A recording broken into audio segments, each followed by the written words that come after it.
Hello, everyone. Welcome back to the brand new series that we're going through. Myself and Dr. Jay Smith. I'm your host, Al Fadi, and we are examining the scientific miracles of the Quran and the claim that the Quran somehow is a book that reveals to us things that modern science have been proven. And the point is, if modern science can prove what the Quran says 14 centuries ago, then the Quran has to be from a divine source, and the Prophet of Islam has to be a true prophet. Today's scientific miracle claim has to do with the fact that the sun, when it goes down at the end of the day, basically, it rests on a pool of mud. And you've heard me correctly. It rests on a pool of mud. And with that, I'm going to turn over this discussion to Dr. Jay Smith. Well, let's really just read right from the Quran itself. Verse 86 of chapter 18. Now, this is the story of Dhu al-Qarnayn, and we know Dhu al-Qarnayn is Alexander the Great. Alexander the Great, exactly. He is well known. We have biographies of him. 3 biographies have written him from the 3rd century BC.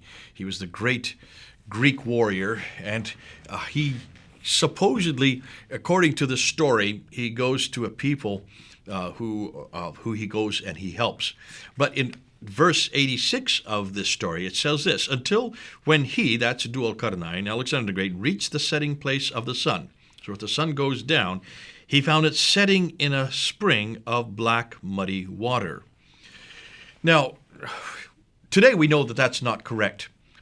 And we'll be getting into another error later on in one of our episodes about the sun and the moon and how one follows the other. That's right.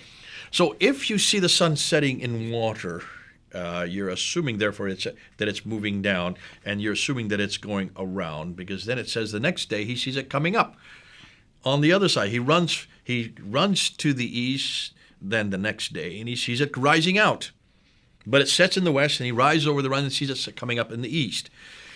So you can see that this is a very pre-scientific view of this sun and the earth. And it suggests clearly that the sun is going around the earth. That's right. Now, we know it doesn't happen that way. In fact, Copernicus was one of the first to actually make this discovery that actually we go around the sun, just the opposite. Correct. But if you are pre-scientific, you could see you'd come up to this kind of conclusion. And that which almost all of mankind assumed, that we are the center of the universe, suggesting that everything goes around us, makes its way into the Quran. Proving that this is not a proof of the Quran, like Muslims like to claim. It is a glaring error. Understandable, I can understand it, but still an error. That's right. So now back to the pool of murky water.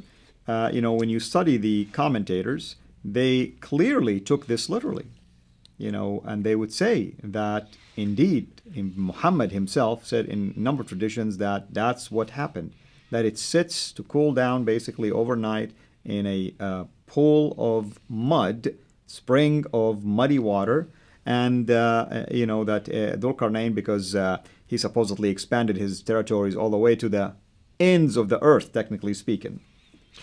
Interestingly, there is a hadith that actually goes and says that as it sits there and waits, the sun has to wait until Muhammad asks permission for it to rise again. That's traditions. We have to be careful because we are really confronting the Quran. And nonetheless, even the sun asks for permission too. The sun has to ask permission. And you can see that this is very much a man-centered viewpoint of how this must have happened. This is what going. I don't want to get into the traditions too much because we're trying to unpack this, but that would support what we see here in chapter 18, verse 86. Absolutely.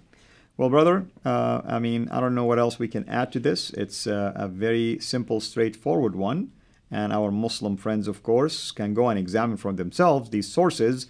And if you truly believe that the sun sits in a pool of mud, then we may want to have to visit, science again and study astronomy and learn what modern science have revealed to us in terms of the how the sun in the universe basically is the center of our particular